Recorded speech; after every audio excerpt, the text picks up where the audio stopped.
safe from each other. Come on! Now greetings all the single ladies in the white Bohemia. Red flexes, diamonds and pearls, dedicated girls around the world. Hey, umulan na naman, here we go. Umulan na naman, here we go. Say ho!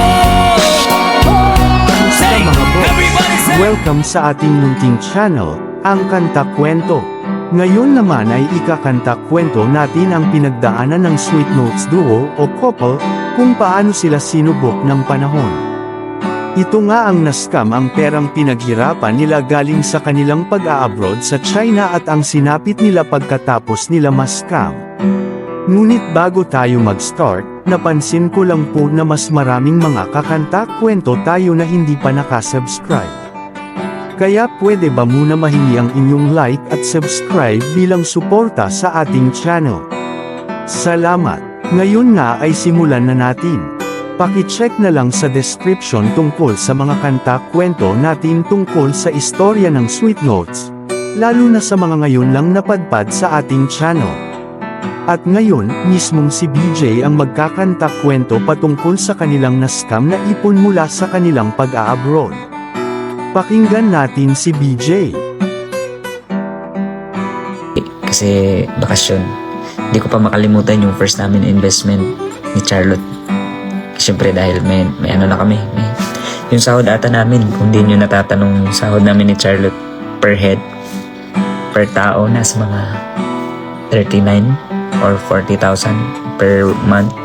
So doble yun, kasi dalawa kami nagsasahod. Nasa mga 39 times 2. Mga almost 80. Nakaano kami. Yan. So ayun.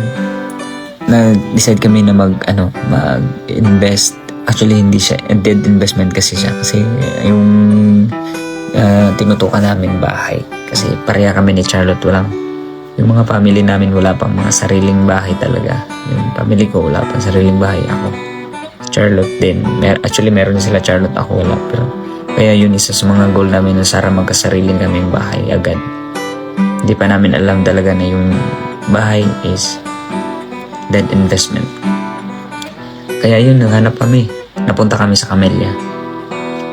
Lisandra to be specific. Kumuha kami ng unit sa doon namin talagang hinuhulog yung mga sahod namin.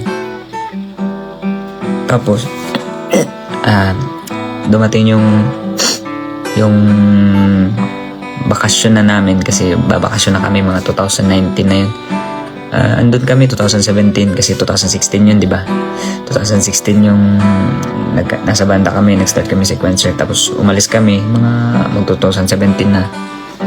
After ng wedding namin yun, nakasal na kami dito, kasal na kami sa Pilipinas before kami umalis. Ayun, mga 2019, umuwi kami ng Pilipinas for 1 month lang dapat yun kasi kami, bakasyon. So ayun, pinunta namin yung Camellia, yung yung kinuha naming unit. Sad to say, ilang months na or ilang taon na siguro yun, hindi pa nila nasa-start yung namin, yung bahay namin. Parang bakanting lote pa lang siya. So pinapalo up namin.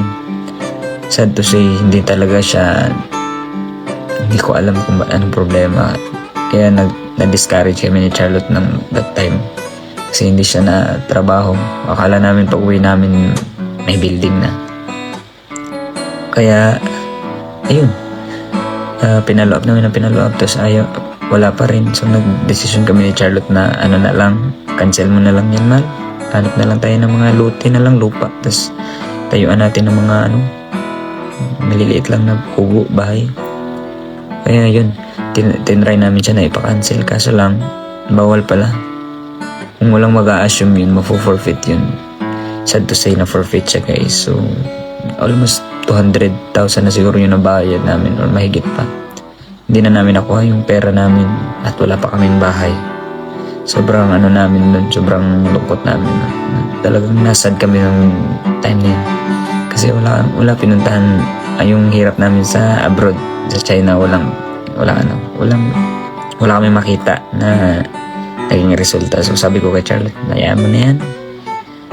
Bata pa naman tayo. Magsikap tayo ulit. Meron pang plan si Lord sa buhay natin. Maliliit pa, bata pa naman tayo. Kasi si Charlotte talaga yung nasaktan nung time na yun kasi siya yung nagpumilit na kumuha kami ng kamelya. Ayan, sabi ko sa kanya, hayaan mo na yan, man. Hindi talaga siguro para sa atin yung bahay. Kaya ayun, dapat yun, yung 1 month lang yung ano namin, yung tawag dito, nawawala na ako, yung bakasyon. Biglang lumabas yung COVID. Doon na yun lumabas yung COVID. Mga November siguro yun, parang nagsistart na daw, may COVID na daw sa ano. May October kasi kami dumating, tapos after 1 month parang lumabas na yun. May naglilik na ng mga news na may virus sa China na nagkakalat. Ano daw, malalang virus, pangit, ay ano daw, delikado. Kaya sinabi namin, kaya di namin alam kung makakabalik pa kami. Kaya yun, hanggang dumating yung time na nag-lockdown kasi pumasok na dito yung virus sa Pilipinas.